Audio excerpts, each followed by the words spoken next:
Bom dia, boa tarde, boa noite, sejam bem-vindos a mais um episódio do nosso Tudo é Possível podcast. Eu, seu anfitrião, Karim Férias, recebendo pessoas sensacionais, contando suas histórias de vida e os momentos de superação. E olha, verifica aí no YouTube, que é a nossa plataforma principal, se você está inscrito no canal. Se tiver inscrito inscrever-se, é porque você não está inscrito. Aí você vai com o seu dedinho lá, plim, e aí vai aparecer inscrito. Aí é porque você está inscrito. Ou talvez o YouTube peça para fazer um cadastrinho por e-mail, coisa assim. É coisa rápida de 2, 3 minutos, para vocês não custa nada e para nós ajuda muito. Então, sem mais delongas, vou receber o convidado de hoje. É um cara que se preocupa muito com a cidade de São Paulo. Engenheiro civil desde sempre, sempre preocupado com a cidade. Seja bem-vindo, Nicolau Sarquis. Tudo bem, Karim? Prazer estar aqui. Parabéns pelo podcast.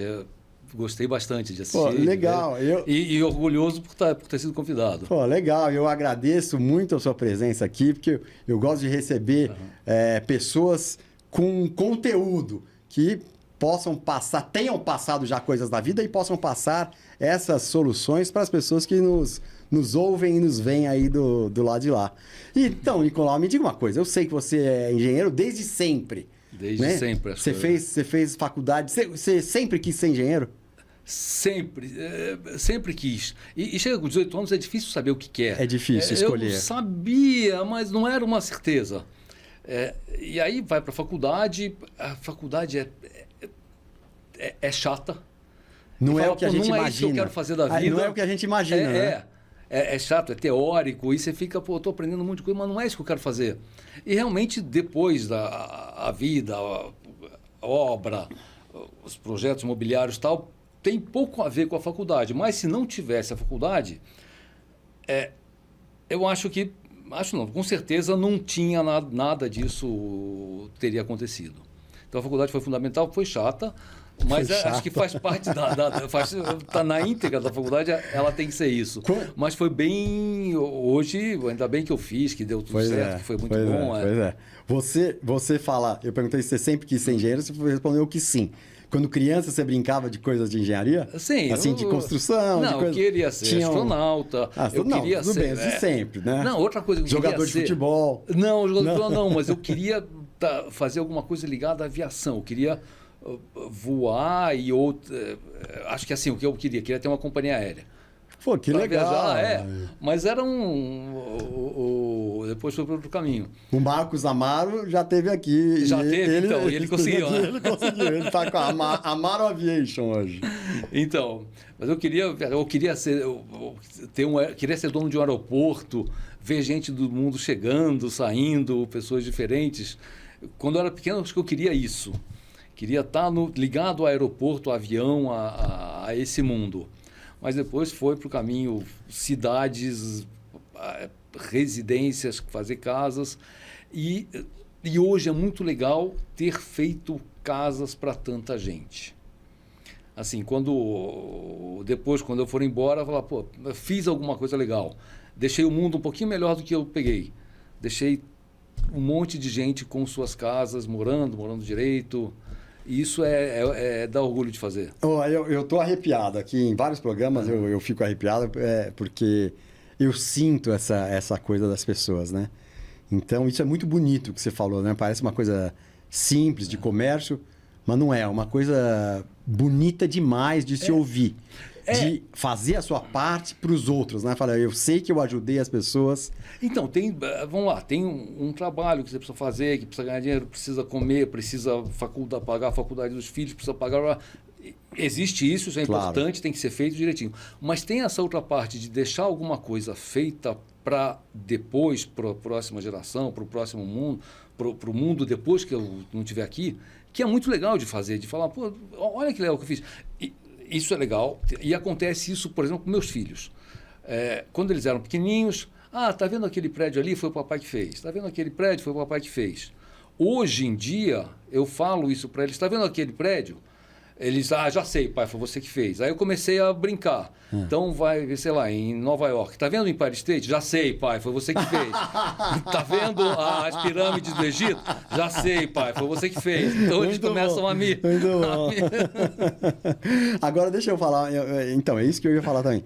Você tinha esse sonho de criança, né? De aeroporto e ver pessoas indo e vindo. Mas hoje você tem uma construtora onde você tem apartamentos e tem essa relação humana, né? A gente tem uma relação de ir e vir, vai. Não é bem ir e vir, mas... Não, mas tem. Se a gente olhar o que aconteceu com a cidade, ou com a cidade, ou com as pessoas desse tempo aqui que eu tenho atuado, sei lá, 30 anos, 40 anos já quase. Antes a gente fazia casa para as famílias. Família era pai, mãe, filho, filha. Era apartamento, a gente vendia apartamento de 2 quartos. Hoje a coisa mudou bastante. Continua tendo família, pai, mãe, filho, filha. Hoje tem muito mais solteiro, divorciado, pessoas mais velhas que os filhos já saíram. Hoje a diversidade de tipos de apartamentos que existem, que a gente tem feito, que eu digo o mercado inteiro, é muito maior. A gente tem feito muito mais coisa hoje, tanto em quantidade quanto em diversidade de produtos. Por exemplo, antes carro era obrigatório. Hoje eu tenho visto o movimento da cidade de carro que é cada vez menos importante, e cada vez a gente está percebendo que carro é um problema para a cidade, não é um... Antes era uma solução, a gente usava carro para resolver nossos problemas. Hoje carro é um problema para a cidade. E a gente está vendo a cidade ir mudando, esses movimentos são muito lentos, são processos lentos de mudança, mas estão mudando. Tem uma reunião que eu vou sempre, uma vez por mês, uma organização que a gente cuida, que eu participo. Eu me lembro no começo, todo mundo ia de carro, ficava uma fila no estacionamento para pegar o carro no final da reunião, que sai todo mundo ao mesmo tempo. Também uma fila para entrar e outra fila para sair. Tá? E aí eu comecei a não ter mais carro, eu comecei a ir de Uber. Então, todo mundo na fila e o meu Uber chegava antes que todo mundo. E beleza, e foi indo assim. Hoje já não tem mais quase ninguém de carro, todo mundo de Uber. E outro dia eu achei engraçado que todo mundo esperando Uber, eu saí a pé e fui pro metrô. E eu falei, cara, eu estou na frente deles, na frente de todo mundo nesses movimentos de cidade. Que legal. Eu estou gostando de estar participando dessa mudança que a cidade está passando. Legal demais. Normalmente eu começo do comecinho, e até a gente falou um pouquinho da infância. Não, mas eu quero aproveitar, já que a gente está nesse momento, você hoje é dono, sócio da Vita Urbana. Eu sou sócio da Vita Urbana, sou um dos sócios. A Vita Urbana tem 5 sócios. E a Vita Urbana já é uma empresa que é diversa. Dos 5 sócios, 2 são estrangeiros, não eram no mercado imobiliário, vieram de multinacionais. É uma empresa que já é diversificada por natureza, ela nasceu assim. E a Vita Urbana, o que a gente faz hoje, a gente faz apartamentos pequenos. A Vita Urbana tem um produto, na verdade não é a Vita Urbana, o produto Nurban, que é o nosso produto principal. Nurban Quer dizer New Urban Life. Que nova legal. Forma de viver. New Urban Life, legal. Os Nurban são preocupados com a cidade. A gente não tem vaga, a gente tenta reforçar a convivência das pessoas dentro do prédio. Então, por exemplo, não tem salão de festas. Você não reserva o salão de festas. Vai lá e faz sua festa. O apartamento é pequenininho. Tem salão de festas. Tem salão de festas, tem salão... A gente chama de um salão de multiuso. Gourmet, tem vários, mas a ideia principal é a seguinte. A gente quer que você fique amigo do seu vizinho. Então, você vai fazer uma festa, vai levar seus amigos, ótimo. Vai lá, leva a sua comida, lá tem prato, copo, taça de vinho. Vou voltar um pouquinho. O apartamento é pequeno, é para uma pessoa solteira.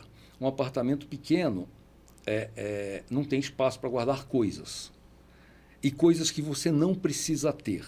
Vou dar um exemplo, perguntar para você, eu não sei como é que é a sua vida, eu não sei como é que funciona você.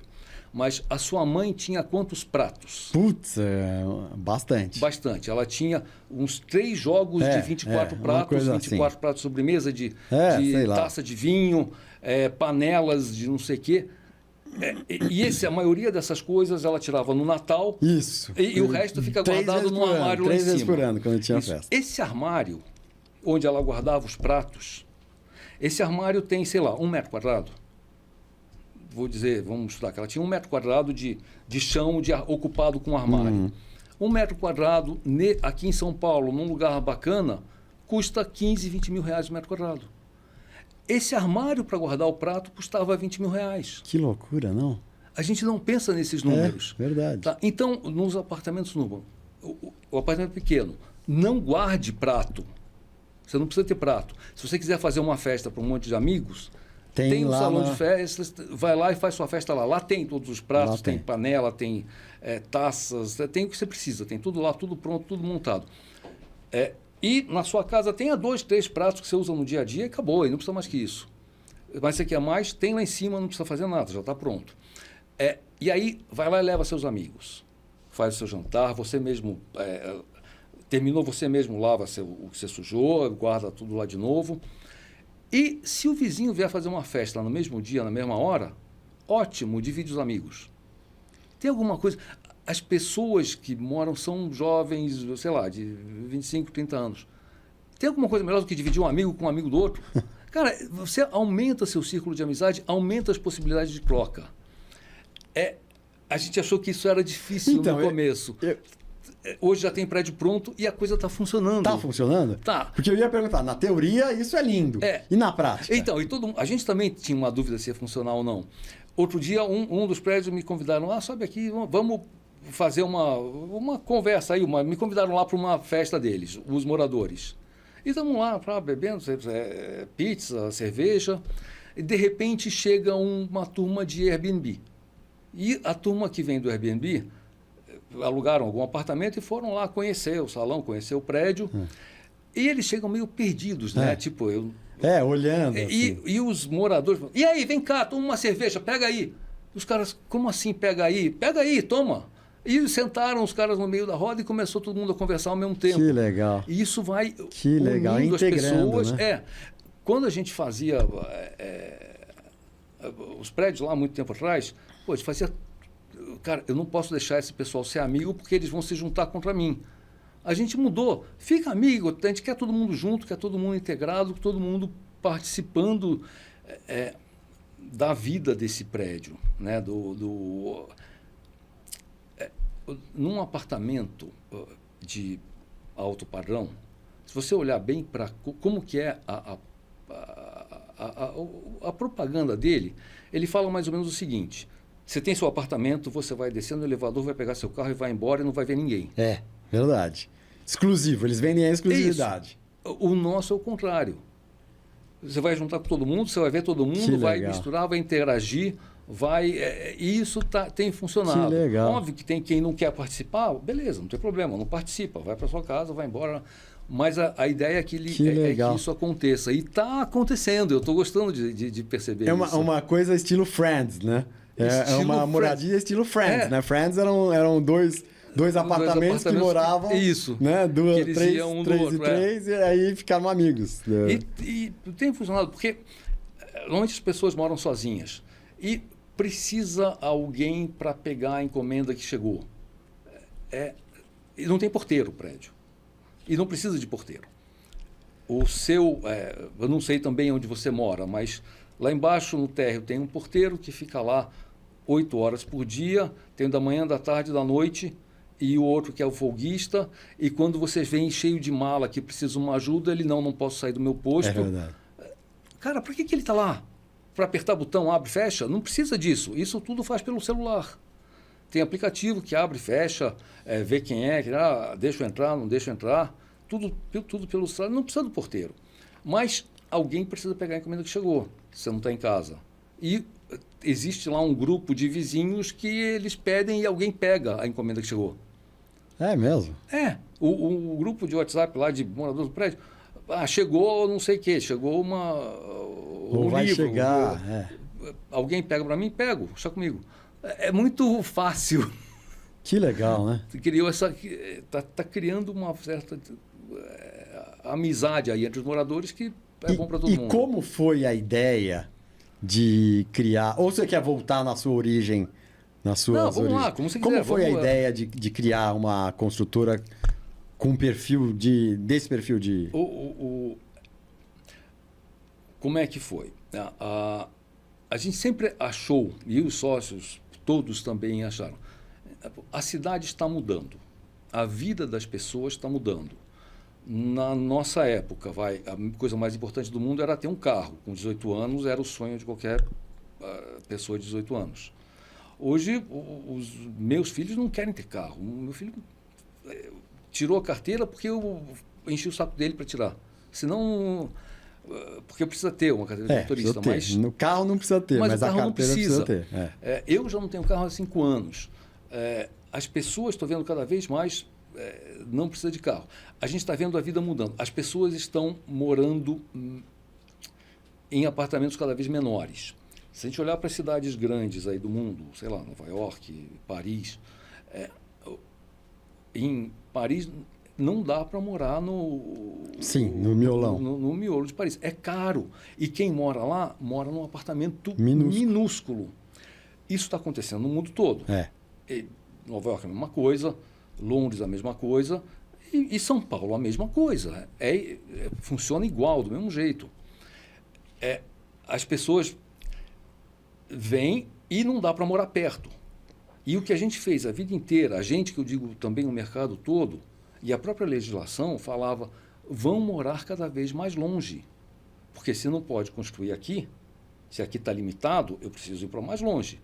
Se eu vou para mais longe, eu tenho que levar mais rua, eu tenho que levar mais esgoto, mais água, mais ônibus, mais metrô. Eu tenho que levar tudo para mais longe, é muito mais caro.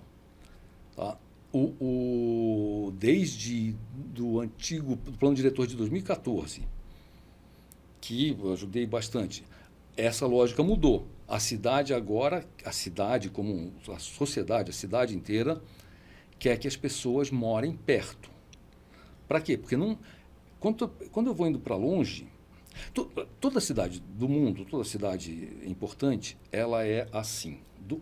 O centro é bem adensado e ela vai se espraiando para as periferias. São Paulo estava funcionando ao contrário. O centro vazio e as periferias muito adensadas. O plano de 14 mudou isso. A cidade falava, quero adensar todo mundo perto de metrô, e é bem difícil construir fora do metrô. E é o que tem hoje. A gente percebeu isso em 2014 e falou, a cidade vai acontecer isso, a cidade já está acontecendo, as pessoas estão vivendo cada vez mais assim, vamos fazer isso, é isso que a cidade precisa. E estamos indo e está indo legal, está funcionando. Quer dizer, as pessoas estão respondendo bem ao que estava previsto lá naquele plano de 2014 da cidade, ao que a Vita Urbana está fazendo, está respondendo bem e está funcionando. Tá. Não vamos voltar ainda na sua história, né? Quero saber o passado. Mas eu quero aproveitar um gancho seu, porque eu perguntei aqui viagem. Você falou, amo viajar e conhecer novos lugares. E você tem esse olhar, assim? Claro que você tem, pelo que você me falou agora. Como é que... Não, amo viajar. Assim, a única coisa que eu gosto de gastar dinheiro é viajando. Não gosto de gastar dinheiro em escola. E era engraçado, meus filhos, quando pequenininhos, tal, quero comprar um brinquedo. Não, era sempre não. Quero comprar um livro, tá bom. Eles foram com isso. E viajar também, vamos embora, viajar pode tudo. E eu adoro viajar, realmente. Não viajo mais porque existe um limite financeiro para o que eu quero fazer. Mas gosto de viajar bastante. Então, e aí quando você viaja, o seu olhar, eu vi pela sua resposta que você olha muito isso. Já da cidade, como funciona a cidade, é isso? Então, eu amo cidade. Eu adoro viajar. Adoro viajar para um lugar de natureza, de montanha, tal, mas o que eu gosto mesmo é da cidade. Da cidade grande, cidade adensada. Metrópole. Como é que ela funciona, como é que ela vive, como é que as pessoas trocam, como é que é o transporte, como é que são as cidades. Eu adoro conhecer, entender, falar, que legal, os caras fazem isso, eles fazem mal aqui. Você começa a achar coisas boas e ruins e coisas boas que tem nessas cidades. Por que a gente não faz? Por que não traz para São Paulo isso? E coisas que a gente... e coisas que eles fazem errado também, que, ainda bem que a gente não tem isso aí. Então, isso é um exemplo. O centro e hoje acho que já tem uma boa unanimidade aqui. O centro de São Paulo precisa adensar mais, precisa botar mais gente, mais trabalho, precisa botar mais tudo no centro. esse perímetro, vamos chamar aqui de centro expandido, que é mais ou menos o perímetro do rodízio, vai? O Rio Pinheiros, Rio Tietê, mais ou menos a linha do rodízio. A gente precisa trazer mais gente para esse perímetro. E, às vezes, as pessoas falam, pô, aqui já está cheio demais. Não está.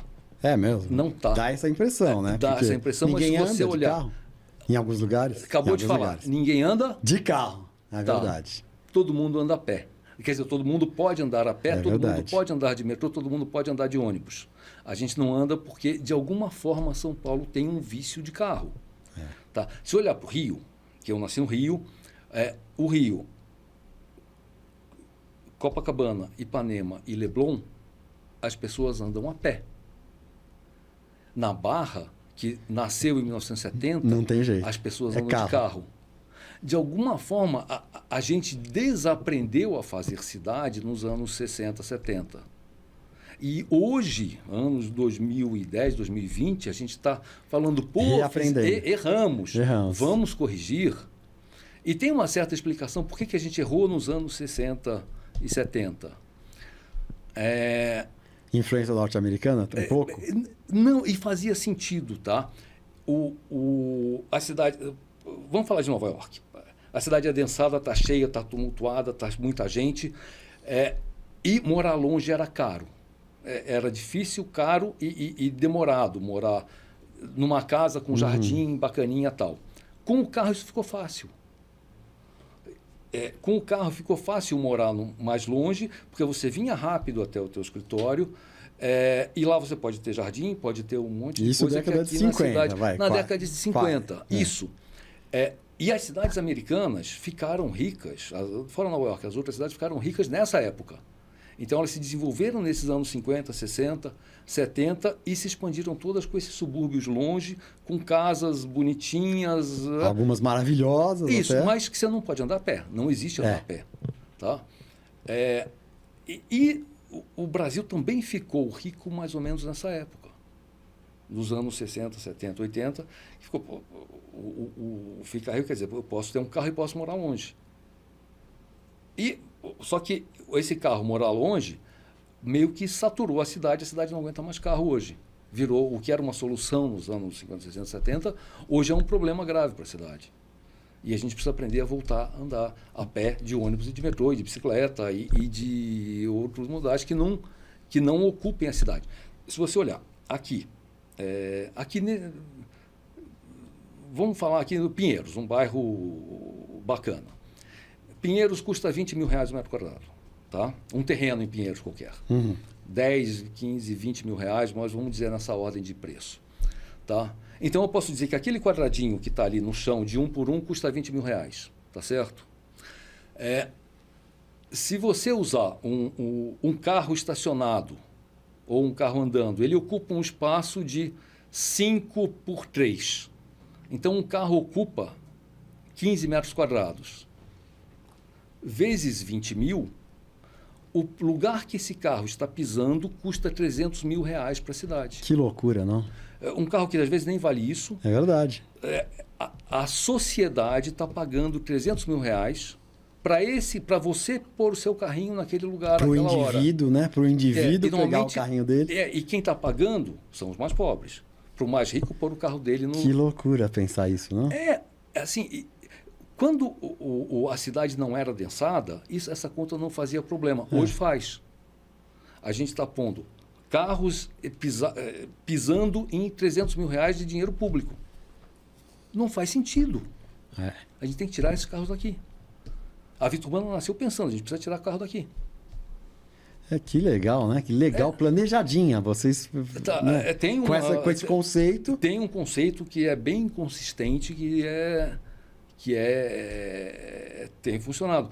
E se você olhar as pessoas... Acabou de sair essa pesquisa Origem e Destino do metrô. Saiu agora, uma pesquisa que o metrô faz há bastante tempo, sempre da mesma forma. E ela tentou mostrar o que aconteceu na cidade antes da pandemia. E depois, ela acompanhou o metrô. O metrô. E, assim, as pessoas têm menos carro.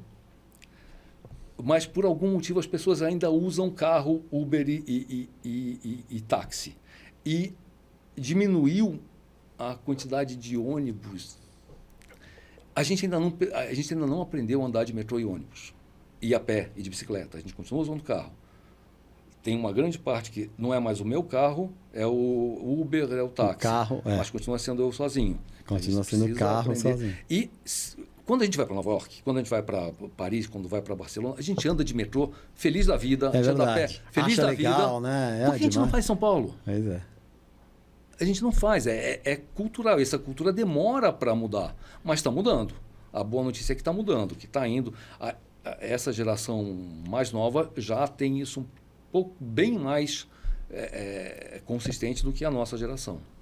Verdade. Bom, aí você falou de viagem, já vou pegando os ganchos. Tá. E aí tem uma viagem que eu perguntei, viagem interessante, inusitada, você pôs Israel, que o resultado... Não, eu fui agora, faz ano passado, eu fui para Israel, fiquei... uma coisa que eu nunca tinha visto. E eu fiquei realmente impressionado. Você chega a falar, eu tenho uma ideia, eu vou fazer copo que voa. Que for, tá? Eu quero fazer copo que voa, que ele vem sozinho para minha boca, eu não preciso pegar. Tem essa ideia. Tem um plano para fazer isso funcionar. Eu vou fazer isso assim, assim, assim, assim, eu vou usar o motor tal, blá, blá, blá. O cara tem um plano. Para fazer isso acontecer, eu preciso de dinheiro. Ele fala para as pessoas, eu tenho esse plano, eu vou fazer isso e vou fazer o copo voar até a minha boca. Tá? As pessoas... aqui, eu tenho um plano e eu acho que vai dar certo. Lá eu senti que eu tenho um plano e eu sei que vai dar certo. Ele não acha que vai dar certo, ele não vai fazer todo o possível que vai dar certo. Ele já sabe. Já está intrínseco, não sei, desde que o cara nasceu, vai dar certo aquilo que ele quer fazer. E ele fala isso para o amigo, e o amigo também sabe que vai dar certo, porque o amigo também nasceu com esse conceito de que isso vai dar certo, o que eu faço direito vai dar certo. Então, então o amigo investe, fácil, quero investir nisso, não tem, toma grana. E aí ele faz, trabalha, e dá certo, não deu certo. Sabe o que o amigo fala? Puta, que legal, você descobriu um jeito de não dar certo, vamos fazer outro? Vamos fazer outro porque esse jeito não deu certo, vamos tentar outro jeito? Então... Caramba! É um conceito diferente que eu nunca tinha visto em lugar nenhum. E isso eu vi em Israel. Falei, cara, por isso que o país dá certo, assim. Independente de qualquer questão política ou não. Ou religiosa. Mas é diferente do que a gente pensa aqui. Bem diferente.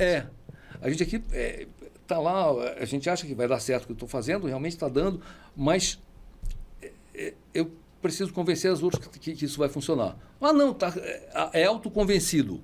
O cara já sabe que vai funcionar, que vai dar certo. Então é diferente. Eu achei. Eu falei, pô, que. Muito isso interessante. Realmente me impressionou. Né? Isso, mas por quê? Você foi fazer reuniões lá? Umas reuniões, conversei com um monte de gente, fundo. E eles têm essa. Eu falei, cara, que diferente. Muito interessante. Nicolau, eu queria saber momentos marcantes da sua vida, pessoal e profissional. Tá, profissional vai mais fácil. Acho que o mais marcante foi a Vita Urbana, nascer a Vita Urbana. Eu comecei engenharia, fui trabalhar no mercado imobiliário desde sempre, trabalhei numa incorporadora chamada Evolução, muito boa, era ótima, de alguns amigos. Antes disso, trabalhava em uma empresa minha, pequena, tive um acidente grave aí, que eu fiquei 6 meses no hospital. E, passado esse acidente, fui para a Evolução. De lá passei pela Sabiá, uma outra incorporadora também jovem. Depois na Calas, que é uma empresa super bem estruturada, bem organizada. E depois dela, montamos a Vita Urbana e a coisa tem funcionado muito bem. E é o que eu, há muito tempo, já estava querendo fazer, que nessas outras empresas tinha outros planos, tinha as suas prioridades, seus planos, eu não conseguia fazer. Agora aqui a gente está conseguindo. E aí você... Fazer um pouco de cidade Que mesmo, legal. uma cidade melhor. Legal demais, legal demais. As melhores coisas que aconteceram com você? As melhores coisas, pô, de longe, a primeira, que sem a menor dúvida, os filhos. Paternidade. Nossa, é bom demais, é muito legal, é muito... Quantos filhos você tem? Tenho 3. A Bárbara tem hoje 30 anos, está casada, feliz, está bem. O Tomás tem 28, está estudando em Barcelona, fazendo mestrado em Barcelona. E o Tiago tem 21, estudando medicina aqui em São Paulo. Os 3 estão super bem, estão que legal. Com a vida aí, cada um abrindo sua vida, resolvendo, cada um com seus problemas, suas questões. Sim, e tal, claro, mas eles claro, têm claro. Eles têm um objetivo aí bastante interessante, os 3. E profissionalmente? Então, profissionalmente, As melhores coisas que aconteceram com você? Foi a Viturbana.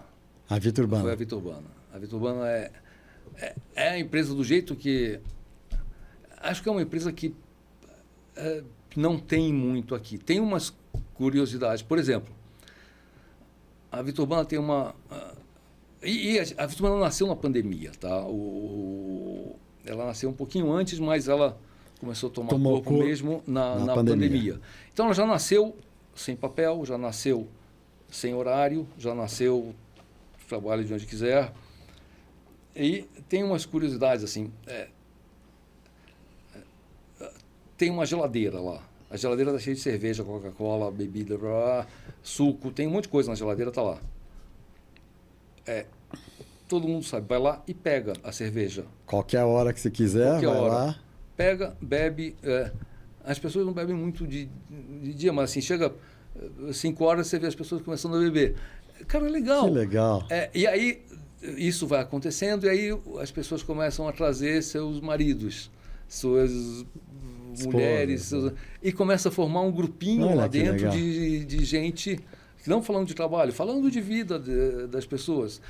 E como todo mundo é mais jovem, acho que eu sou mais velho, é legal ver essa interação que eu falei há pouco de que a gente quer fazer nos prédios, está acontecendo na empresa também. Que legal. Então vem aí, o cara traz a mulher dele, traz o marido e fala de besteira, fala de outros assuntos e está acontecendo na Viturbana também, da mesma forma que a gente está fazendo acontecer nos prédios. Que legal, porque o conceito de vocês é esse, né? É esse. Então, fica junto, fica amigo. Que legal, legal demais. Nicolau, também tem... eu perguntei uma cena mais engraçada que aconteceu na sua vida, digna de série ou filme.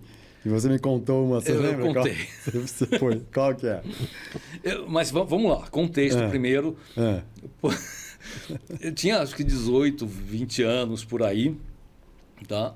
Guarujá, era fim de ano. Em Guarujá, praia, sol. E em Guarujá, na minha época, com praia, com sol, com tudo, você tá lá de sunga, de short na praia, e a gente, com 18 anos, tá sempre morto de fome. Acho que é natural de quem tem 18 anos estar com fome. E algum amigo, que eu não me lembro quem, falou, vamos na casa de fulano que tem um churrasco. E na piscina. Pô, qual é a resposta? Vamos embora. Bora. E fomos aí que a gente chegou lá num churrasco, na piscina, já estava de sunga, continuou de sunga na piscina, churrasco, cheio de gente, vai conversando com todo mundo. E nisso tinha os americanos lá, era uma casa grande, uma casa bonitaça, grande. E tinha os americanos e não sei porque eu comecei a conversar com os americanos. Pô, vamos falando lá de sol, de Brasil, de Amazônia. Você fala inglês fluente, né? Não, fala inglês. Normal? Não é fluente, mas dá para falar. E falamos de Brasil, de não sei o quê, não sei o quê. E o dia foi indo e a gente conversando bastante. Devia ter uns 10 americanos lá nesse grupo que estavam... Depois eu entendi que eles estavam fazendo negócio com o dono da casa. E o dono da casa estava lá meio que... e fomos conversando. Começa a ficar de noite. Os caras, bom, a gente vai amanhã para voltar para casa. Quer ir com a gente? Como assim quer ir com a gente? Para os Estados Unidos? Quero. Óbvio que eu quero, pô. Quer ir com a gente como se fosse assim, a gente está com o avião ali, quer ir com a gente? Quero, pô. A gente está com o avião ali? E o quero foi meio que assim, automático. Espontâneo, né? Pô, você quer ganhar um presente? Quero. Você quer ir agora? Exato. Quero. 18 anos, não tem muito compromisso? Exato. Quero. Tá bom. Então, o avião está aqui na base aérea de Santos, ali a gente vai para Congonhas, aí vamos para o hotel, e amanhã de manhã a gente volta eles iam para Sarasota, na Flórida. Bora. Então, eles iam com o avião só para São Paulo. Iam para Congonhas, iam dormir no hotel deles lá. Tá.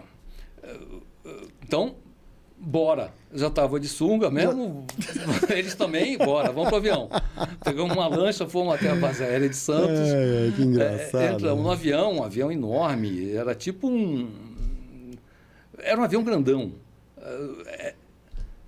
Não vou lembrar o avião, mas era um avião enorme. Mas cena de filme mesmo, né? Porque você se deu conta nesse momento? Você estava na lancha pensando, eu tô pegando uma lancha. Será que esses caras são traficantes? O que é isso? Também tem isso, né? Mas quando chegou no avião, e quando chegou lá no avião, um avião gigante? Avião gigante, entrou no avião, os caras, aquelas cadeironas, eu lá na cadeirona também, bora. Que louco, e tava todo né? mundo de sunga, do jeito que eles estavam na piscina, eles continuaram, eu também. Que coisa. Bora, vamos embora. Fomos para Congonhas. Chegou em Congonhas, tinha um carro esperando eles, ali naquele hangar da Líder. Tinha um carro esperando eles, e eles entraram no carro, vão pro hotel, amanhã às 7 aqui. Beleza? Beleza, amanhã às 7 da manhã em Congonhas, tal, pra gente voar para os Estados Unidos. Tchau. Eles foram embora, e quando eu vi, eu tava na pista do aeroporto de Congonhas de sunga. Pô, foi a hora que eu me toquei. Falei, tem alguma coisa errada aqui. Você tava só de sunga? Só. Não tinha nem sapato, descalço, não. Só de sunga? Eu tava na praia. Só de sunga? A história começou na praia. Eu tava na praia. Mas só de sunga? Você não tinha camiseta? Não. Era só sunga, só isso. Você ficou no aeroporto só de pista, sunga? Na pista. Na aí, pista. Você saiu por onde? Eu saí ali pela saída Não passou por dentro não passei pela saída da Líder ali, que engraçado. onde ficam lá os táxis aéreos. Saí e, na época, não tinha celular, não tinha nada disso, não tinha dinheiro. Eu fui andando a pé para casa. Fui bem perto, não tinha como, Luís. Né? Não, foi a pé. Não tinha outro caminho, né? Não tinha outro jeito, né? Não tinha dinheiro nenhum, carteira, nada. E à noite, e eu me lembro que a Cena na Madureira, tinha que subir a Cena na Madureira, lá na Vila Mariana. A Cena na Madureira tinha travesti, os caras mexendo comigo. Também de sunga descalço. Caramba! Andando com aquela cara de coitado, né? Já tinha andado pra caramba, já não aguentava mais. Mas foi, cheguei em casa, peguei passaporte, roupa, tomei banho, tudo bonitinho. Ainda bem, né? Peguei um dinheiro. Ainda bem que você falou, não vou... Será que é melhor ir de sunga, senão os caras não vão me reconhecer? Não, aí mãe me empresta dinheiro, me deu dinheiro, porque ela tinha dólar, sei lá. Tá, voltamos. Dia seguinte de manhã estava lá, 7 horas em Congonhas, no lugar combinado. E fomos para Sarasota, na Flórida. Tá, eles ainda pararam em Recife, no meio do caminho, eles tinham uma outra reunião em Recife, bora. E pararam em Recife e em Porto Rico. Mas falando, vamos junto, chegou na Flórida. Eles tinham uma empresa de barco, eles faziam lancha, e estavam aqui no Brasil vendendo lancha aqui para pro dono da casa lá, que era ia montar uma representação, sei lá, ia fazendo algum negócio com esse... Algum negócio grande, para vir 10 Sim, era um negócio grande. Mas esse era o que eles estavam fazendo aqui, iam fazendo uma coisa em Recife, e aí pararam em Porto Rico. E eu lá com esse tipo Recife. Metade foi para a reunião deles, a outra metade ficou andando pela praia. E você ficou Eu fiquei na turma da praia. E aí depois lá você foi conhecer a fábrica deles lá. Aí fomos para Sarasota. O cara tem uma casa enorme. Ele me deu a casa de uma edícula. Fica aí, só a edícula era enorme. Você tá brincando? E fiquei lá e fomos para a fábrica dele, pá. E aí, desses 10, ele tinha uma empresa, ele fazia apoio a serviços de avião. Ele era um desses outros 10, era o dono do avião. E aí, no dia seguinte, 2 dias depois, eu fui com esse outro, fomos para Fort Lauderdale e fiquei morando em Fort Lauderdale. Quanto tempo? Numa outra casa desse cara. Fiquei lá um mês. É mesmo? É. Que loucura! E o que o cara de 18 anos faz inútil que está lá? Ele me botou para trabalhar. Que legal. Fui trabalhar. Ele fazia... tinha um aeroporto executivo de Fort Lauderdale. Ele era aqui meio que o gerenciador lá do aeroporto. Ele tinha uma concessão do aeroporto de Fort Lauderdale. E eu trabalhava lá. A gente atendia os aviões executivos que chegavam. Trocava combustível, limpava, tinha lá uma equipe de fazer manutenção. E uma coisa engraçada desse cara, Walter Schumacher, ele tinha um hobby, que era comprar avião da Segunda Guerra, reformar, e ele tinha lá um monte de aviões da Segunda Guerra, que ele mesmo ficava lá enfurnado dentro do motor, arrumando, e ele voava com aquilo. Você tá brincando. Então, e cada vez que ele arrumava, ele mesmo, sabe a coisa de americano que gosta de... Que ele arruma ficava carro. lá, isso, ele ficava lá arrumando os aviões, e aí ele saía para voar com o avião, o cara é louco, velho. Exatamente, vai saber, né, se arrumou tudo, né? Avião da Segunda Guerra, e ele sabia para voar. E ele tinha sabia, ficava lá, tinha lá uma coleção, era tipo o hobby do cara, era fazer isso.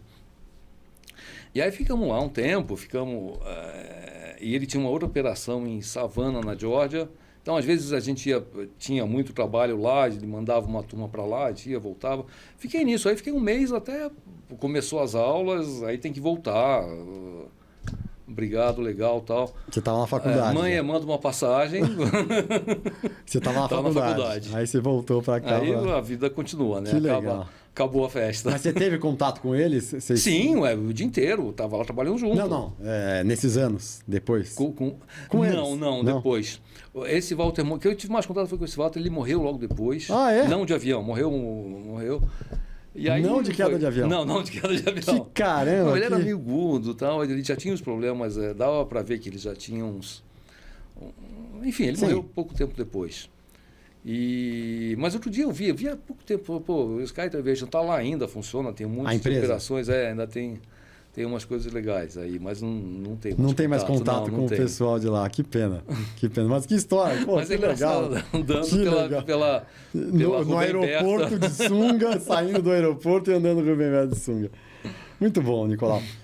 Eu pergunto também para os convidados aqui, livros que te marcaram e que você recomendaria para os nossos espectadores. Então,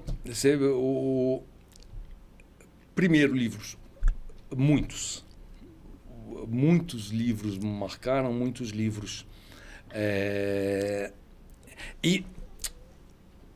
Antes de falar um pouco de livro, deixa eu falar um pouquinho de diversidade, o que eu acho, que eu acredito.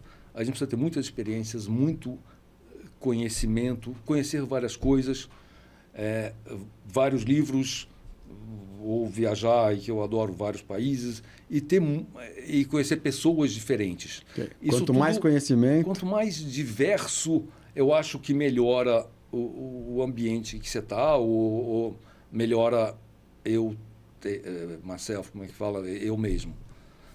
Mas melhora o ambiente, melhora a empresa, melhora a vida, melhora a cidade, melhora o lugar que você está. Então, tem um monte de livros que me marcou. Tem um livro especificamente que eu acho que tem mais a ver com o que a gente tem feito hoje, que fala de cidade. E o que é e fala por que uma cidade funciona bem ou funciona mal. É um livro que é meio clássico em urbanismo, que por acaso ela nem é urbanista, Jane Jacobs. Ela era uma jornalista, a Jane Jacobs, tá? O livro é Morte e Vida nas Grandes Cidades. Ela é jornalista e estava grávida. E ela já gostava de urbanismo, mas era uma jornalista. Ficou grávida e não podia sair de casa. E ficar o dia inteiro dentro de casa, ela ficava na janela, olhando para a rua, e começou a entender como que a rua funciona. Ela começou a entender que todo dia, às 7 horas da manhã, os operários saem para trabalhar. Eles andam da esquerda para a direita para trabalhar. Todo dia, às 8, as crianças andam da direita para a esquerda para ir para a escola. Essas crianças voltam ao meio-dia. O açougue abre às 2. e cada vez que o açougue abre, o Joey, que é o dono do açougue, dá um tipo, oi para ela. Ela começou a ver que essas coisas são repetitivas. Uhum. E ela foi entendendo que a cidade que é uma coisa gostosa ver essas coisas acontecendo na rua, e o horário que a rua fica vazia é o pior horário de todos. A rua cheia é boa, é alegre, é feliz, as pessoas estão se cumprimentando e as pessoas estão olhando uma para a outra. Então, ninguém, por exemplo, não pode assaltar ali porque o Joey da padaria está olhando. Tá? Esses operários que estão andando para ir para o trabalho, para a fábrica, sei lá para onde, existe um movimento que está um olhando para o outro e, mesmo sem conhecer ninguém, está um protegendo o outro. Um cuidando do outro. E ela começou a entender que lugares com muita gente são mais seguros que lugares vazios. E aí você olha e fala, pô, essas pessoas... Né? É óbvio. E a gente... Pois é. A gente conseguiu errar a cidade. Aqui, o centro de São Paulo, tem trombadinha? Tem, mas é seguro. Ninguém é assassinado no centro, ou ninguém, não sei os números, mas no centro da cidade, na rua São Bento, que é cheia de gente de dia, você não tem medo de andar, você anda feliz da vida, tranquilo, porque tem muita gente. Exato. Anda no mesmo lugar à noite, você anda assim.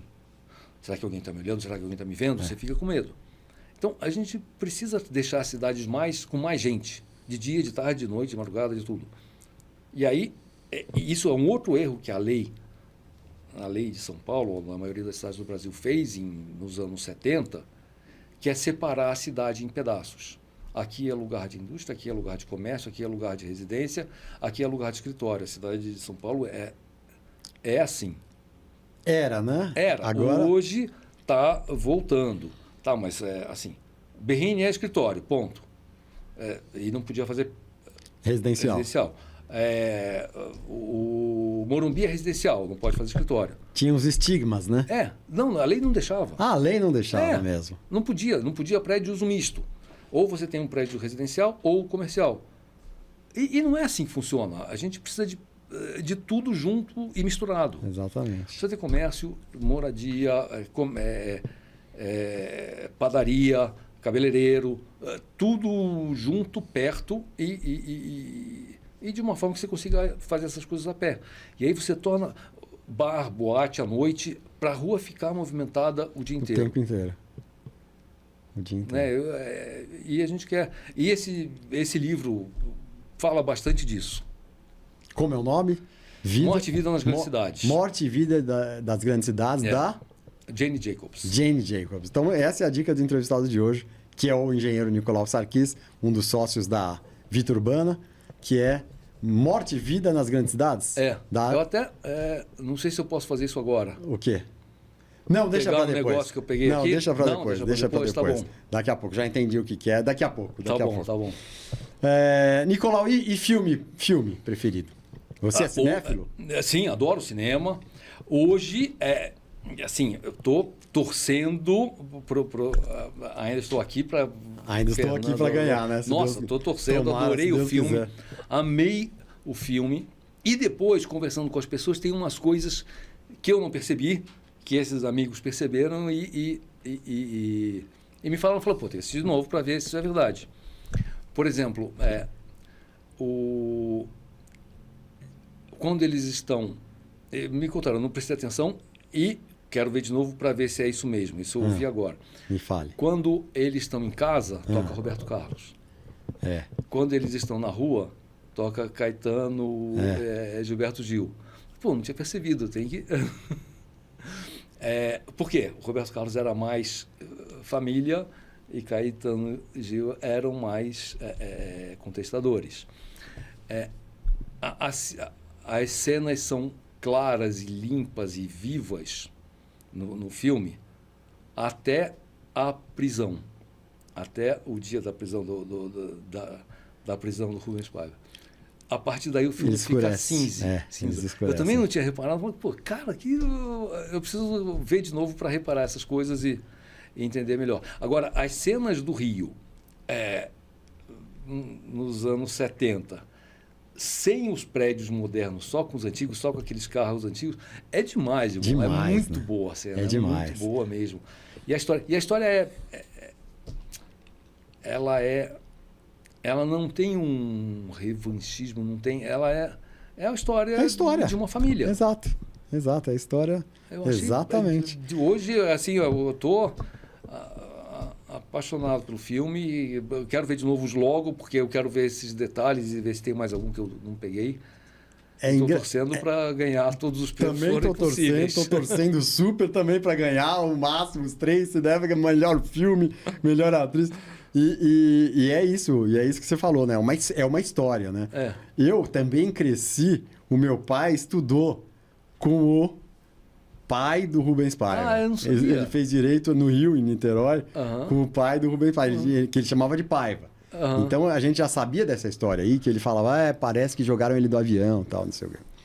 Ele estudou com o pai do pai, e também com o pai o avô do Walter Salles. Nossa. É engraçado, né? Um eu acho que foi no Arquidiocesana e outro... Então, é um filme que, além de tudo, para mim, mexe tá ligado à sua pessoalmente, assim. Então, maravilhoso. E o filme maravilhoso mesmo, né? Arrepiante, em todos os sentidos, o trabalho dela. Nossa, eu tô... E assim, eu fico... Pô, se ganhar, acho que vai ser muito merecido. E, revanchismos à parte... Outro dia eu vi até uma atriz falar isso. Eu sempre falei isso, né? Quer dizer, a Fernanda Montenegro ter perdido para Gwyneth Paltrow não teve sentido nenhum, porque a Gwyneth Paltrow, tudo bem, é uma ótima atriz, mas não aquele papel do Shakespeare apaixonado não exigiu tanto quanto exigiu o Central do Brasil. Então, assim, não teve sentido, né? A Gwyneth Paltrow ganhou, não lembro quem eram as outras. E então agora, né, a Fernanda Torres, pelo menos da Demi Moore, a Demi Moore também com todo respeito, mas o filme e a substância como filme e ela como atriz vai bem, mas também assim não dá para diferenciar, não dá para assim, só para estar no Oscar já merece todos os créditos. Já merece tudo. Mas tem uma torcida que não dá para a gente perder. Exatamente. Tá torcendo, acho que até mais do que futebol. Eu tô mais torcendo do que estaria numa Copa ou num jogo de futebol. Exatamente, legal. Nicolau, propósitos e impactos. Você é um cara de boas ações, você é um cara, eu te conheço há alguns anos, não muito, não profundamente, né? Acho que a vez que a gente mais está conversando é hoje. Você é um cara do bem, a sua família inteira do bem e tal. Propósitos e impactos. Você diria que agora a Vitor Urbana, você já tem outros projetos ou... Não, a Vitor Urbana é o meu projeto atual, não. Hoje é o único projeto, mas o que eu quis fazer ou o que eu fiz, deixar mais pessoas tendo um lugar para morar. Residência. Tá, a gente já construiu, sei lá, deve ter participado aí de 30 mil casas, 30 mil? Sei lá. Que legal, 30 mil moradias. É um número legal. Médio aí. Legal, pô. Mas, assim, 30 mil pessoas moram porque eu estava lá.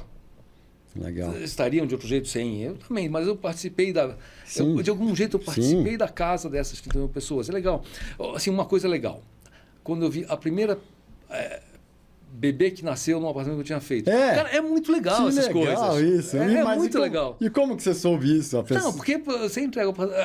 Você vai convivendo com os clientes, ela está grávida, não sei o quê, e passa um tempo, e ainda você continua com uma relação com os clientes, assim, 1, 2 anos depois que entrega. Eles continuam. Tem vazamento, tem alguns probleminhas que você tem que resolver e tem que manter. Então, você mantém essa relação. E aí você descobre, nasceu um bebê no meu apartamento. Cara, essas coisas são muito legais. Muito e não tem muito mesmo. Como... assim, não tem como medir isso, né? Mas você fica orgulhoso, fala, pô... tipo, eu participei da vida de mais gente do que eu estava pensando. Essas coisas fazem um baita... Assim, dão orgulho de ver. E hoje você se vê, né? O nosso esse podcast, Tudo é Possível podcast, porque eu realmente acredito nisso, nessa imensidão de possibilidades.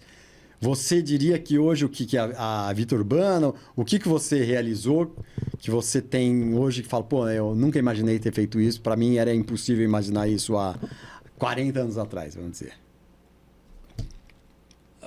Eu acho que não era. O que seria? Eu acho que já estava. Eu acho que tudo que está feito foi. Quanto a fazer, o Israel chama tudo é possível. E realmente eu acredito que tudo é possível, tá? Se você quiser fazer alguma coisa, seja o que for, tá? Estuda, aprende, estuda mais, aprende mais, lê muito, porque provavelmente alguém já fez alguma coisa que você, nessa tua linha, já fez, já deu certo, já deu errado. Aprende a experiência que deu errado, aprende a experiência que deu certo, faz uma experiência nova sua, mas ter conhecimento é fundamental. Dá para fazer tudo o que você quiser. Se você tiver... Cria um plano. Vou fazer isso, depois vou fazer isso, depois vou fazer isso, depois vou fazer aquilo. Estuda muito bem estudado, mas muito bem mesmo o que já existe escrito, cinema... casos parecidos, semelhantes. Porque o erro que o cara fez, se você não tiver estudado, você vai repetir o erro que ele fez. Então estuda muito. E dá para fazer o que você quiser, com um plano e conhecimento e vontade e tornar isso uma prioridade, dá para fazer. Nada vai chegar sozinho, nada vai chegar sem esforço. Você tinha muita dúvida sobre a educação dos filhos quando nasceu o primeiro, é isso? Eu tinha dúvida se... Eu sempre achei que a educação era fundamental, que era a coisa mais importante que eu devia deixar. E difícil? Você achava difícil? E eu não, assim... Será que eu... Eu não... Eu sou engenheiro racional. Assim, quando... nasceu a Bárbara, eu comecei a me preocupar com escolas. Como é que é isso? E é uma outra linguagem que eu não estou acostumado. Então, você vai conversar com os professores e diretores, eles falam umas palavras que não caem muito no... no racional do engenheiro. Então, eu tinha bastante dúvida se eu seria um bom pai, se eu daria uma boa educação para meus filhos. E, graças a Deus, acho que eu fiz isso... Quer dizer, eles que têm que falar depois se deu certo ou não. Mas eu acho que deu. A gente depois chama eles aqui. Eu acho que foi legal. Eles têm eles têm valores bastante positivos, firmes. Eles têm um humanismo que é interessante. Eles têm uma cultura boa. Eles conhecem bem o mundo, eu tenho um certo orgulho aí. Legal demais, Nicolau. Nicolau, a gente está caminhando para o final. E antes do final, a gente vai ter uma troca de lembrancinhas daqui a pouco. Mas antes disso, tem aqui esse baleiro que tem balinhas, tem bottoms também, mas tem umas frases também. Tem duas portinhas que tem umas frases. Eu queria que vocês escolhessem uma delas e tirasse uma frase, lesse essa frase e... cumprisse o que está... Tá bom. Vamos ver o que saiu aí. Vamos ver. Confesse. Tem saído muito, hein? Confesse. Confesse. O que você tem alguma coisa para confessar? Ixi! Deve ter um monte de coisa. Deve ter um monte de coisa mesmo. Mas, não, deve ter bastante coisa para confessar. Mas eu não tenho nada que seja... ou algum pecado grave, então, deve ter pecado pequenininho, deve ter um monte. Deve ter pecado pequenininho. Tá bom, né? Tá bom já, né? Pequenininho tá bom. Mas não tem nada que eu acho que... Ou não me lembro que mereça de nada uma assim confissão. que mereça... Uma confissão. Não tem, você podia ter feito alguma coisa melhor do que... Não, acho que está bem... Quer tirar outro ou... Não. Tá bom, essa então tá essa bom, tá. muito bem. Então, Muito bem. tá bom, tá. Muito bem. Vai vir Então- uma pior, não? Pior não tem. Aqui tem umas balinhas, tem uns bottoms também que você vai pegar, olha aqui, Opa, bottom aqui o do bottom, nosso tudo é podcast. possível, boa. Deixa eu- E agora você vai ganhar um livro do Opa, Mário, Gazinho, na agora. verdade é A Roda Gigante da Vida, escrito pelo Elias Awad, que é um Aham. biógrafo que já esteve aqui, e Tá. que esse é a vida do Mário Gazin, que é um empresário de hiper sucesso. Você Tá, vai ganhar legal. esse livro, você vai ganhar também essa... Você gosta de café? Toma Adoro café? café, adoro café. Tem maquininha lá na empresa? Tem maquininha. Então, ótimo. Oba. Aqui tem umas cápsulas de Oba. café. Esse café é especial. Não é um Tá. café normal que você acha em qualquer mercado, é um café especial. Tá bom. Chama 365 Coffee. É maravilhoso, tem um Oba. odor. Você vai ver que a diferença... E isso é um café verdadeiro. Isso Pô, aqui é um aí café eu adoro verdadeiro. café e café bom. Então você vai levar uma caixinha aqui, depois você dá um retorno pra gente. Obrigado. Desse. E eu posso... E agora sim é o momento. Eu posso te... Não. Agora sim é o momento. Então, esse é o livro que eu te falei, Morte e Vida nas Grandes Cidades, da que Jane legal. Jacobs. Morte e Vida de Grandes Cidades. Da Que- Jane Jacobs. Olha que legal. Demais. Que fala bastante sobre uma cidade... Sobre cidades, basicamente, principalmente Nova York. Principalmente Mas Nova mas York. serve Ela é pra- americana? Ela é americana. De Nova York? De Nova York. Mas são coisas que valem para qualquer cidade. E você começa a observar umas coisas que ela observa que fazem bastante sentido. Um exemplo, que a gente vê em São Paulo bastante. Prédios com muro. Muro, as pessoas não andam onde tem muro. Sim, Morumbi. Prédio, muro. E uma portinha para o prédio. As pessoas não andam a pé nesses lugares. Porque o muro, ele inibe, né? Porque o muro é monótono, é chato e não tem nada para fazer até acabar o muro. Não tem nada para olhar, não tem nada para ver. Um lugar que tenha lojas, vitrines, bagunça, bar, restaurante, as pessoas andam felizes. Tem vou dar um exemplo aqui. A gente tem uma reunião uma vez por mês no Itaim. Como uma empresa no Itaim tem meio que rigorosamente uma vez por mês uma reunião lá. E essa reunião acaba às 6 da tarde. E aí você desce para o térreo do prédio, está aquele trânsito todo parado. Tudo parado. Tá? Falo, pô, se chama Uber agora, vai Não demorar adianta mais, eu vou a nada. pé. Então eu vou andando a pé e eu brinco aí de apostar uma corrida com um carro, eu escolho lá um carro diferente, tipo o Fusca eu também vermelho. faço isso, Então eu acabo sempre ganhando a corrida do Fusca vermelho, do carro que está lá. E vou andando até pelo Itaim, e é gostoso andar pelo Itaim, até a 9 de julho. Atravesso a 9 de julho, eu vou para Pinheiros, do Itaim até Pinheiros, tá? Da Vila Olímpia até Pinheiros. Atravessa todo o Itaim, é uma delícia, e andando, atravessa 9 de julho e entra no Jardim. Jardim Europa. América. Jardim Aí América. é muro. É um horror andar ali. Não dá para andar. Coisa, né? Que é maravilhoso. Que é né? maravilhoso, mas não é gostoso. é horrível de andar. Só tem muro, e de vez em quando algum segurança olhando feio para você. Que isso? É horrível. De vez em quando, algum segurança olhando feio é ótimo. E aí vai até a Rebouças. Aí atravessa a Rebouças, fica bom de novo. Porque já tem bagunça, movimento, já é feliz.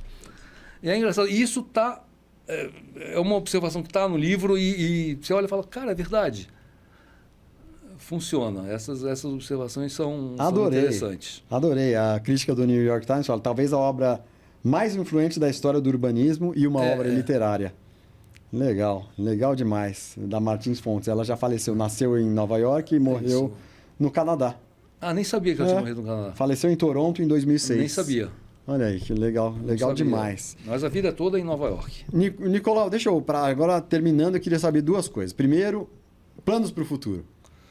Planos futuro. Mais prédios, mais apartamentos, mais vida urbana e devolver um pouquinho mais também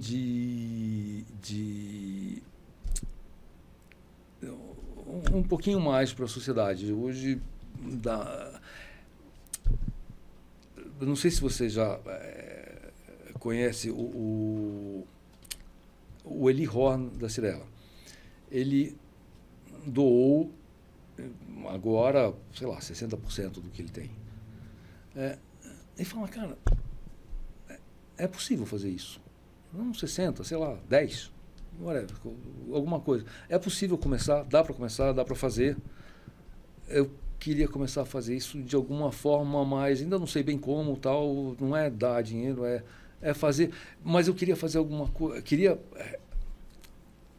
ajudar alguma coisa ligada à educação ou à moradia. Assim, todas as pessoas do Brasil, do mundo e tal, precisam ter comida, precisam ter habitação, uma casa, um lugar para morar, não sei se é a própria casa, mas tem que ter um lugar para morar direito. Educação, saneamento básico, saúde, saneamento. E é muita gente, é muita coisa para fazer, mas a gente... habitação. As pessoas moram em algum lugar. As pessoas sempre moram em algum lugar. Se ela não tiver uma casa para morar direito, ela vai morar na rua, na frente da sua casa. Ela vai morar em algum lugar. Ela tem que morar em algum lugar. Gente admite, a gente fala tudo bem para o cara morar longe de casa. Mas se ele morar, não botar uma barraquinha na frente da sua casa, aí a gente vai se incomodar. Verdade. E se a gente não fizer alguma coisa para ele não morar direito, ele vai acabar morando. A quantidade de pessoas que vai morar vai aumentando. Então a gente tem que fazer as pessoas morarem direito. A gente tem que fazer as pessoas comerem direito. As pessoas precisam ter uma educação boa mesmo, porque se não tiver, essas pessoas não vão se desenvolver, não vão melhorar a outra geração que vem depois deles. Então, eu queria ser um pouco mais ativo do que eu sou nisso. Acho que eu sou muito pouco ativo nisso. Maravilha, não, tá fazendo o seu caminho aí, muito legal, Nicolau, muito legal, então, obrigado. Para o futuro acho que é isso. Obrigado, muito legal. Agora, para terminar, eu queria que você olhasse para essa câmera aqui, que é a sua, e desse um recado para as pessoas que ainda têm dúvida sobre as possibilidades da vida. Então, vamos lá, assim, olhando para a câmera. Eu acredito nisso e como eu falei de Israel, não é que eu acredito nisso, eu sei que funciona. A vida, você pode fazer o que você quiser da vida, o que quiser mesmo. Você precisa primeiro querer muito, e isso tem que ser a prioridade absoluta da sua vida. Você tem que viver para isso acontecer. Estuda mais. Tá? Que estudando coisas parecidas, coisas diferentes, quanto mais conhecimento você vai conseguir mais fazer aquilo que você quer. E estuda uma outra, não estuda uma coisa só, estude várias coisas, mesmo coisas que não têm a ver com o que você está fazendo. Ali vai ter alguma ideia que vai te ajudar a desenvolver o seu plano. Cria um plano com começo, meio e fim, com data, com meta, com objetivo, e cumpre esse plano. Tá? Dá para fazer. O primeiro passo desse plano normalmente é fácil. Conforme o plano vai andando, ele vai ficando cada vez mais difícil e vai exigindo mais. E vai ficando cada vez... É natural que vai ficando cada vez mais difícil. E se você não está gostando, desiste. Para fazer, mas aí não pode reclamar que o plano não deu certo. Ou então, cria um outro plano, não era bem isso que eu queria fazer. Cria outro plano, vai para o outro lado, mas da mesma forma, estuda e vai para onde você quer. Dá para ir, dá para conseguir. Isso acredito mesmo e sei que isso funciona e dá certo. Mas é difícil, é trabalhoso, mas funciona. Em vez de funciona, podemos usar tudo é possível? Tudo é possível, tudo exatamente. É possível. Tem que puxar a sardinha, né? Mas tudo é possível mesmo. Vamos lá, sendo absurdo. Como é que é possível ser o melhor jogador de futebol do mundo? Você precisa começar jovem e trabalho, estudo. E você consegue. Isso quer dizer, não pode ter festa. Isso quer dizer, não pode viajar no fim de semana. Isso quer dizer, tem que jogar futebol 10 horas por dia, sei lá quanto. Mas existe um plano que funciona, que dá certo. E se você realmente quer... mas querer... Tem o querer, eu quero ficar rico, e tem um querer de verdade. Eu quero fazer A, B, C, D, eu quero fazer, eu quero esse resultado especificamente, dá para conseguir. Eu quero fazer as pessoas morarem, o que eu faço. Eu quero ser um médico e quero inventar um remédio que resolve, sei lá, o câncer. Vai que você vai fazer. Consegue, dá para fazer. Mas é trabalhoso e precisa querer de verdade. De verdade. Isso é legal demais, Nicolau. Legal demais. Pessoal, conversei com o Nicolau Sarquis, engenheiro há mais de 40 anos, há alguns anos aqui com a Vita Urbana, fazendo o ganha-pão dele, mas também fazendo as pessoas terem mais moradias. Né? Ele falou que mais ou menos 30 mil moradias já construiu para as pessoas. Isso é muito legal, isso é muito bacana. Esperemos que a maior parte do Brasil tenha tudo isso, né, que a gente falou: educação, saúde, moradia, saneamento básico, tudo isso. Todo mundo tem que ter isso, né? É um absurdo a gente ainda ir avançando aqui no ano 2025 e ter essa quantidade de pessoas sem essas condições para morar. Mas enfim, estou falando demais aqui, foi um papo maravilhoso. Se você que está assistindo aqui esse papo, você gostou do papo, compartilha nos seus grupos de WhatsApp, pega e compartilha nos grupos de WhatsApp para as pessoas terem o prazer de ouvir o Nicolau Sarquis contar a história de vida dele, contar as trajetórias, as coisas engraçadas, tudo de bom e de melhor. Não se esqueça que a nossa plataforma principal é no YouTube, verifique se você está inscrito. Também estamos na plataforma de áudio no Spotify, você pode ir ouvindo o Tudo é Possível. No Spotify está Tudo é Possível Podcast com Karim Feres. E também estamos nas redes sociais como Instagram, TikTok, Facebook. Vocês nos acham em todo lugar. Então agora, pessoal, nos resta agradecer a audiência de vocês, agradecer a presença do Nicolau. Bora ser feliz, abraço para todo mundo. Obrigado, Nicolau. Obrigado, Karim. Viu? Foi demais. Um prazer estar aqui, me senti orgulhoso de ter sido convidado. Maravilhoso, a gente que gostou demais. Então é isso aí, pessoal. Bora ser feliz, abraço para todo mundo. Valeu, até a próxima.